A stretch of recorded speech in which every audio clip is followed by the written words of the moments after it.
Kraft presents The Great Gildersleeve. The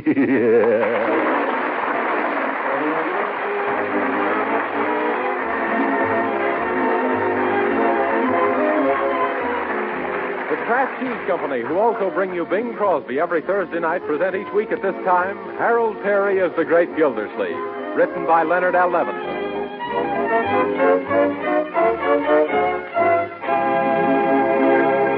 And now to visit our friend, the great Gildersleeve, who's alternately looking at his watch, which says 3:15, and at a large mysterious package, which says, "Deliver to Leroy Forrester, Esquire."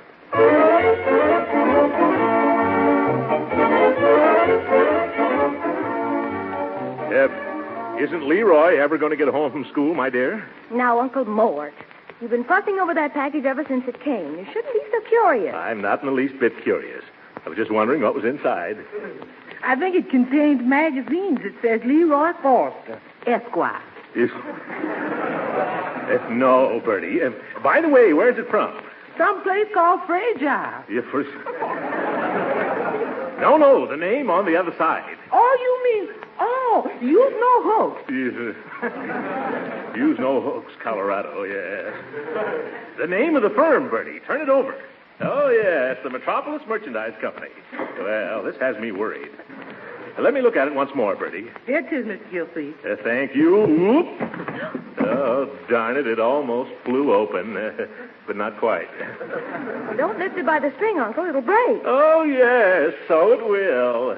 I'll try to be more careful, my dear. Now, let me examine it. If you examine that box any more strenuously, it's going to fall apart. Yes, I suppose you're right, Bertie. Well, this has gone on long enough. Bring me the scissors, please, Bertie. The scissors? Uncle, I don't think you should open Leroy's mail. Who's opening Leroy's mail? I just decided to cut the cuffs off my trousers and bring this suit back into style. Oh, that sounds like Leroy now. It can't be. He shut the door after himself. Oh, Bertie, I'm hungry. That's Leroy, all right. Was there any mail for me? Yeah, here it is. Gee, I can hardly wait. Good afternoon, Uncle Mort. Where is it? Hi, Marge. Oh, boy, what a big package. Yes. Hello, Bertie. Anybody got a pair of scissors? Thanks, Unc. Yes. Oh, gee, at last.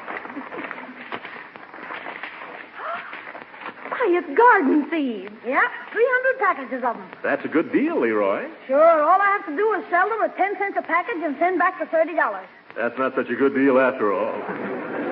What do you get out of it, young man? Well, I'm not going to tell you now. I'm going to wait till I finish selling the whole slew and surprise you. Well, if you sell that many seeds, it's sure going to surprise me. Oh, don't worry. I've got 3 surefire customers to begin with. Is that so? Who are they, my boy? You, Marge and Bertie. Yes, All right, step right up, folks. Get your nice fresh seeds. Which kind do you want, Bertie? Well, let me see. Oh, you got flower seeds, too? Sure thing. Petunias, hollyhocks, cucumbers, onions. Yes. Yeah, and sweet William. Oh, that's what I'll have. There's a boy in the army named William I'd sweet on. Okay, that'll be a dime, Bertie. How about you, Marge? You ought to take something to remind you of that ensign in the Navy. You want any beans? No, Leroy. I'll remember him without beans. I'll take those forget-me-nots. Here's my dime, Leroy. I've taken some kohlrabi seeds. Kohlrabi? What's that? Kohlrabi, Leroy, is cabbage trying to be cauliflower. Leroy, don't you think 300 packages are too many for you to try to sell? Oh, no, sis. I am going to cover every backyard in town. And look how well I've done so far. In the first 5 minutes, I've already 3 down and only 297 yards to go.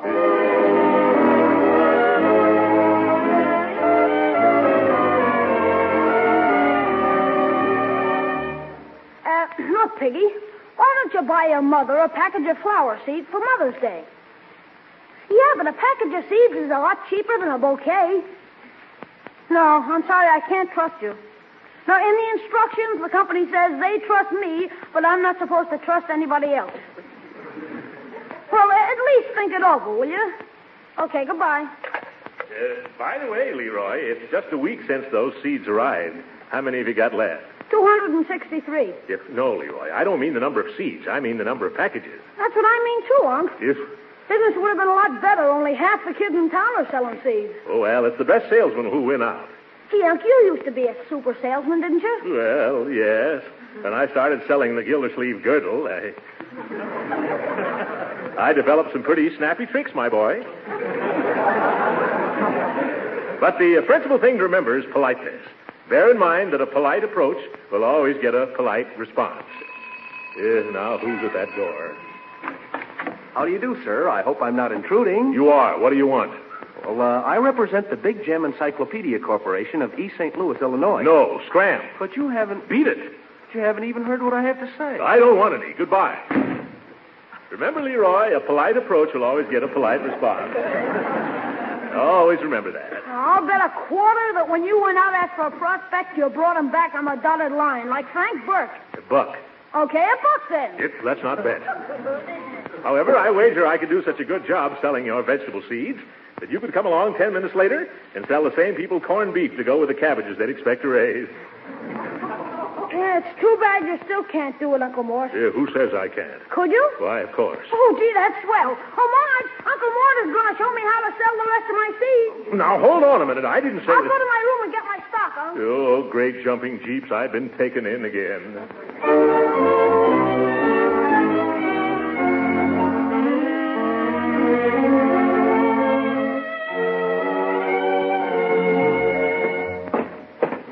Now, remember, Leroy, the important thing is to start talking first and don't stop till your customer says yes. Understand? Yes. All right. Now, watch me. Oh, Mrs. Dobson. Oh, hello, Mr. Gildersleeve. Hello, Leroy. Is there anything I can do for you? Because Mama isn't home right now. She's downtown getting some burned-out electric bulbs in case we have another blackout. Yes, well, excuse me for cutting in, Donnie, but I'm helping Leroy sell these wonderful garden seeds, and I thought maybe you folks would like to buy some. Oh, garden seeds? Well, I don't know whether we're going to plant a garden or not this year on account of I tried one in 1941, but I didn't have a bit of luck. You didn't? What'd you plant? Peanuts. I planted a whole bag of them, but nothing came up. Well, do you think the salt kept them from growing, Mr. Gildersleeve? Well, maybe I should try something else this year. Have you got any popcorn? I'm crazy about popcorn. If you have any, I'll take 10 cents worth if it's hot. You know. Donnie, I'm sorry. However, we have lettuce and spinach and eggplant and oyster plant. Oyster plant and eggplant? Oh, you can't fool me. Eggs come from nests and oysters don't grow on plants either. You catch them with a harpoon. You harpoon. Well, I think I'll just plant birdseed this year on account of the birds always get it anyhow. Well, goodbye now.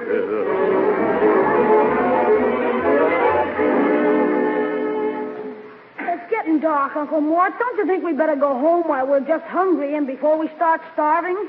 No, Leroy. I'd still like to show you how to make a sale. Now, I have a feeling that things are going to be different at this house. Okay, I'll ring the bell. Yeah. Now, observe the way I give them the politeness approach. Yes, what is it? Oh, how do you do, sir? I'd like to sell you some wonderful garden seeds. They grow so quickly that all you have to do is stick them in the ground and jump back fast. Say, don't you live over on Parkside Avenue? Well, yes. How did you know?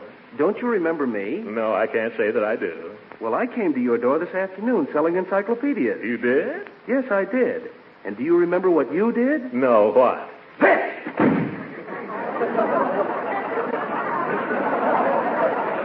Yes, now I remember.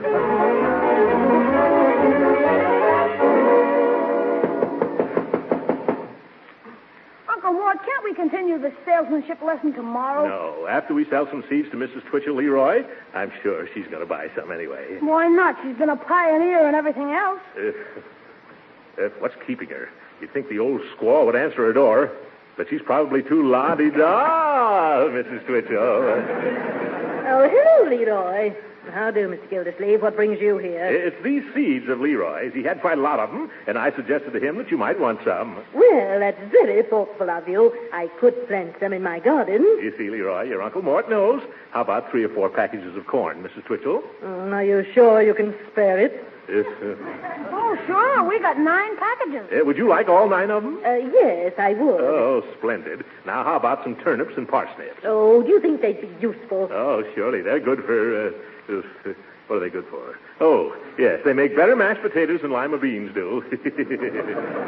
Here you are, 6 packages. Oh, I would also like some beet seeds. How do they come? Beets? 8 to the bar. Yeah, kind of silly, isn't it? Gee, Unc, we've struck a gold mine. Yeah, you said it. Now, Mr. Twitchell, would you like some Brussels sprouts or okra or lettuce? Oh, no more, Mr. Gildersleeve. I already have more than I should have taken, and really, it was most generous of you to come over with such lovely little gifts. Yes, gifts? Thank you, and good night. Good night.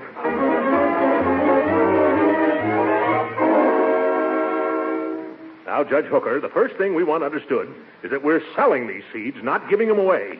I understand, Gildersleeve. You're no congressman. The reason you should buy these seeds is to start a victory garden, Judge. Yeah, everyone should have a victory garden. Right.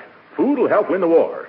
Food is as important as ammunition. Yeah, and all the money we save raising our own food, we can put into war-saving stamps and bonds. Say, that's a very good point, young man. Yeah, and look at the exercise it'll give us. Sure, and that way you can get rid of that spare tire, Gildy. Well, I wasn't aware that I had any spare tires. Just look in any mirror, Gildersleeve.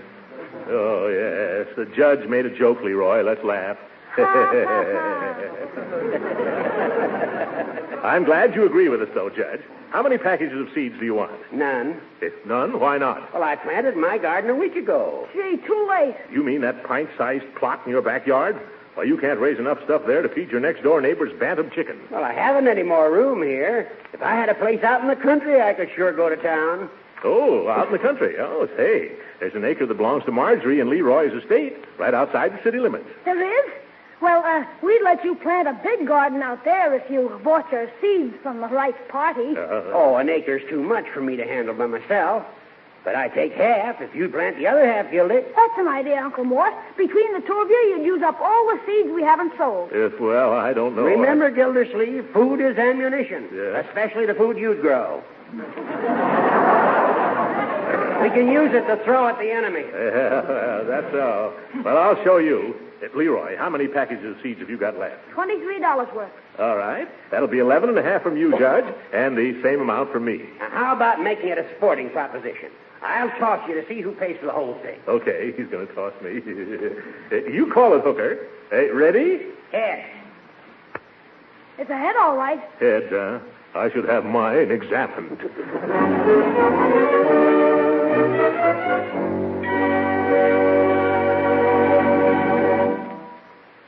We'll hear from the great Gildersleeve again in just a moment. But first, here's an interesting question a friend asked me. A question that certainly proves American housewives are nutrition conscious these days. It was about parquet margarine, the delicious spread for bread made by Kraft. This housewife said, I serve my family parquet margarine, and they all like it. But does parquet provide them with the kind of nourishment I should expect from a spread for bread? Well, that's easy to answer. The answer is yes. Parquet margarine provides economically the important food elements that nutritional experts generally require of a spread for bread. Here they are. First, parquet margarine provides energy. In fact, it's one of the best energy foods you can serve. Second, parquet is nourishing because the wholesome American vegetable oils and farm products that go into parquet are nourishing in themselves. Third, parquet margarine is a reliable food source of vitamin A. Yes, summer and winter, every pound of parquet contains 9,000 units of this important vitamin. So, you see, thrifty parquet margarine provides the things a spread for bread should provide. And it tastes so deliciously good, your family is sure to like it. So why not try some tomorrow? Just ask for Parquet, P-A-R-K-A-Y. Parquet margarine, made by Kraft.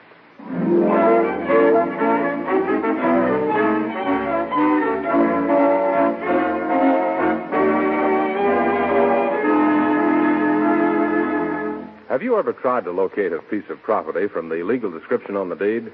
Well, that's what the great Gildersleeve and his nephew Leroy are attempting to do this morning before starting out to plant that victory garden. 200 northerly feet of the westerly half of Section 5 East, sometimes known as the old Flugelhammer property. In tract 207.5 of the 1904 survey, as provided for in paragraph O of the treaty made by President Chester A. Arthur with the Kitsikoo Indians. I still don't know where it is. Neither do I. Too bad I never went out and looked at that property. Yeah, it might turn out to be in a swamp or under a lake. Well, in that case, we could raise ducks. Or rice. Or ducks and rice. Imagine raising ducks already stuffed with wild rice. Before you start selling any duck dinners, Unc, don't you think we better go downtown and ask the county recorder where this property is located? That's a mighty good idea, my boy. Then we can go directly out there. Okay, start the car. Yeah, not so fast. What about our lunch? Oh, Bertie. I got the whole pack, Mr. Gildersleeve. Here he is. I picked some new kind of sandwiches I hope you like. Oh, what are they, Bertie? I call them Birdie Burgers. Yes, Bertie Burgers. They consist of half a cold chicken between 2 slices of baked ham. Oh, boy. Come on, Unc, let's hurry out there so we can dig in. To the sandwiches, I mean. Yeah, you're going to do a lot of other digging, young man, before we come to the Birdie Burgers. Are all the garden tools in the rear compartment, Leroy? Sure thing. Start her up, Unc. It seems to me we've forgotten something. Tools, lunch, old clothes. I guess we've got everything. Well, thank you, Bertie. Welcome. Now take it easy the first day, and don't try to chew more than you can bite off. Yeah, okay, Bertie. Have a good time while we're away. Yeah? You sure the funniest looking farms I done ever seen. Well, so long, folks. Yeah, so long. Did you hear that, Leroy? Bertie says we're 2 of the funniest looking farmers he ever seen. Whoa! Gee, what's wrong, Unc? Bertie just reminded me what I'd forgotten to take. All that seed.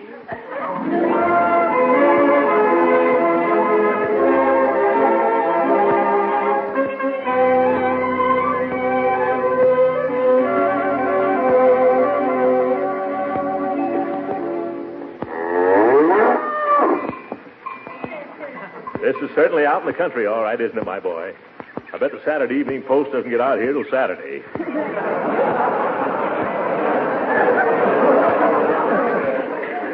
How did the estate ever happen to have property this far from town? Well, it was taken in on a bad debt that we were taken in on. Well, according to the directions, it runs 200 feet north from this marker. But which way is north? It's north. Let me see. If we had an oak tree, we could tell. If it had moss on it. Moss grows on the north side. Or is it the south side? Well, it's one of the two, anyway. How about asking that man over there? That man? Where? Over there with the mule. Oh, I thought that was a pair of mules. Hey, you over there. Which way is north? What did you say? I said, which way is north? Huh? Which way is north? Don't know. I just work here. I could have gotten a more intelligent answer out of the other mule. Well, maybe we can figure it out by ourselves, Unc. The sun should be in the east, shouldn't it? Yes, unless it's afternoon already. Well, then, if you face east, your left hand is toward the north, isn't it? Why, yes, you're a bright Boy Scout, Leroy. Now, all we have to do is measure off 200 feet towards our left. Uh-oh, we forgot to bring a yardstick. Yeah, one thing after another. And maybe that fellow over there has a yardstick. Hey, you! Have you got a yardstick? What did you say? I said, have you got a yardstick? Got a what? A yardstick! Don't know. I just work here. Never mind, Leroy. I'll just step off the 200 yards. That's swell. How long a step do you take, Unc? A step? Well, let's see. Somewhere between, I forget. Or did I ever know? You better skip the stepping, Leroy. Have you got any other suggestions? Yeah, too bad Bertie isn't here. She wears a size 12 shoe. We could use it for a 1-foot ruler. How tall are you, Unc? Tall? I'm 5 feet 10. Why? Gee, if you were only 6 feet tall, you could lay down and be 2 yardsticks. Hey, that's a good idea, Leroy. I know what we'll do. Bring that rake handle out of the back of the car, will you please? This one? Yes. Now, I'll lay down here like this. Yes. Now, you mark the spot in the dust where my feet end. Oh, okay, but what... You'll soon see, my boy. Now, mark the top of where my head hits the ground there. Splendid. What's the idea, Unc? Yes. Now, add 2 inches. Add 2 inches. Get away, Walkie. I still don't get it. Just measure the distance from my head to my toes on that rake handle. Then add the 2 inches, and you'll have 6 feet. Hey, you, get off my Uncle Mort. Now, beat it. Get that cow away from here, Leroy. I'm trying my best. Jack, get out of here. Quit swinging that tail in my eyes, madam.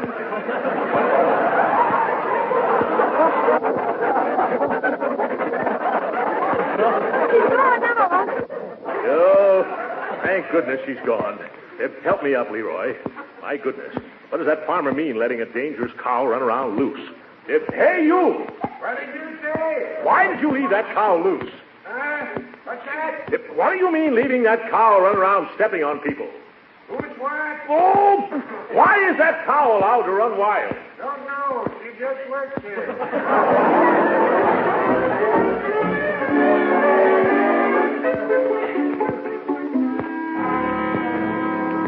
Keep it up, Uncle Mort. That's fine, Judge Hooker. This is our last row. Yeah, it's a mighty hard row to hoe, too. Oh, don't beat so much, you old muttonhead. Doesn't this take you back to the days when you were a kid on the farm, Judge? It would, Gildy, except for one thing. What's that? I was never on the farm when I was a kid. Oh, I bet you never were a kid either. You must have been born middle-aged. Was it fun on the farm, Unc? I'll say. I used to go around barefooted. Oh, it was nice to bury my little pink toes in the cool, fresh earth. You know, I wouldn't mind doing that right now. That won't make you a kid again, Gildersleeve. Well, maybe not, but these shoes are awfully tight anyway. If no one minds, I'm going to take them off. Yes, there's nothing like getting back to the soil, is there? Certainly feels nice to scrunch the dirt between your toes, doesn't it? It does? Yeah. Come on, Judgy. You might as well be comfortable. I believe I will try it. How about you, Leroy? Oh, thanks. I've outgrown that sort of thing long ago. Well, I got my shoes off, Gildy. Feels mighty good. Yeah, it'd feel even better if you took your socks off, too. Huh? Oh, yes, of course.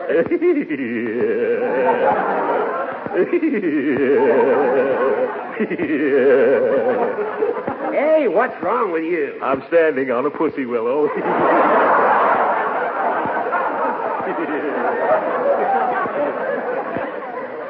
Pardon me, but if you gentlemen farmers had stopped planting your feet and finished planting the rest of these seeds, we'd be all through. Yes, you're right, Leroy. Come on, Judge. Quit clowning around and help Leroy and me. Now, what do you want me to do? Well, here's some seeds.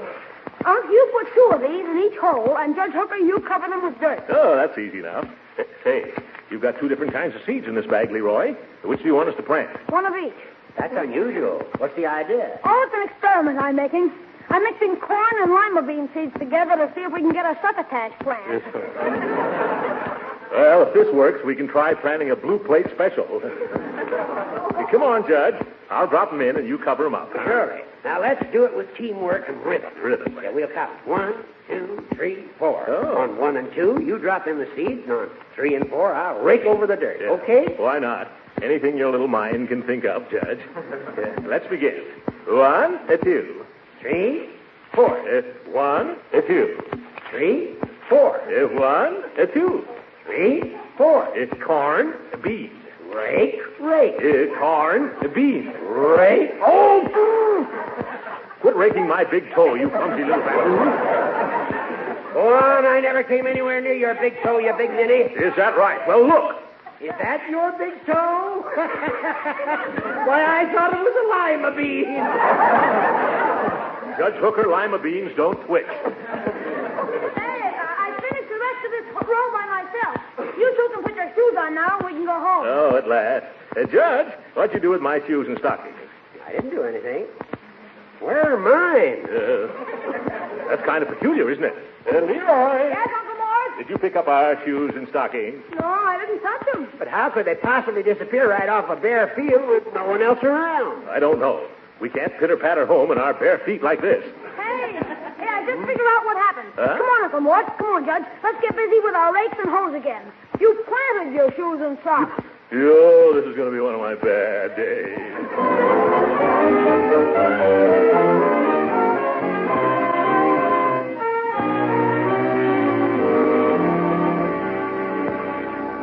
Mr. Gildersleeve, how soon you expect to start harvesting the truck on your truck farm? Yes, well, any day now, Bertie.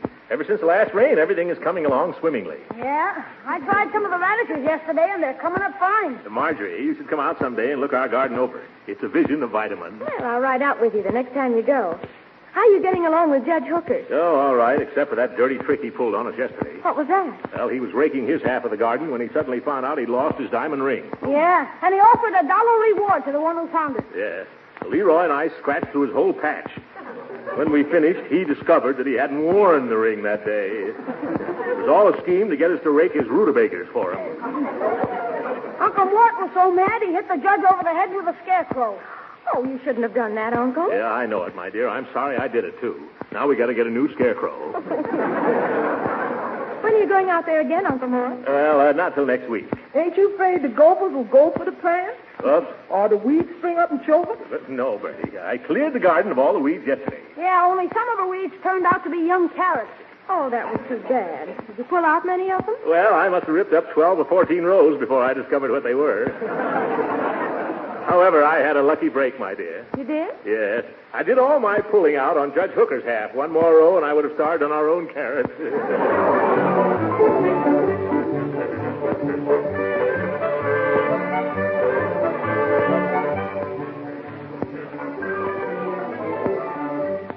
Really, Uncle Mort, I've been amazed at what you've done with this bit of land.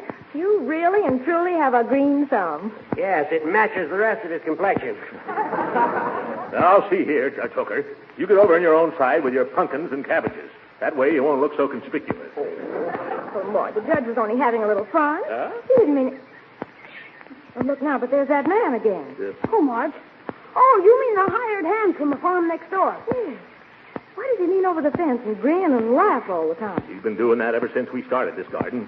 Used to make us angry at first. Doesn't he give any explanation? Well, if you ask what it's all about, he just says, Don't know. I just work here. Oh, I bet I could find out. Let me try, huh? That's not a bad idea, Marjorie. Go ahead. Let's us go over, too. I'd like to know what this is all about. Come on, then. Only let me do all the talking. Come on along, Uncle Mort. At first, I thought he was amused at our efforts to be farmers. But we've had such marvelous results, and he still gives us a horse laugh. Good morning. Good morning, lady. Nice garden my uncle and my brother and Judge Hooker fixed up, isn't it? Yes. There's nothing wrong with the garden, is there? No. And what's the big joke, huh? Oh, come on, tell me. It's the land the garden is on. What's wrong with that land? Nothing, only it ain't yours. What? What do you mean it isn't ours? The first day you come out here, you started measuring south from the stake instead of north. What? Does that mean that we put in all that work for nothing and the crop isn't ours? Oh, I had a feeling I was wrong, Judge. When did you get that feeling, Gildersleeve? Yes, this morning. A fine time. Yeah, so I went downtown, and I found out that a Mr. Compson owned this property. Yeah, that's the man I work for. Oh, no, you don't. Not anymore. I bought this property this morning, and you work for me now. By George, you don't either. You're fired.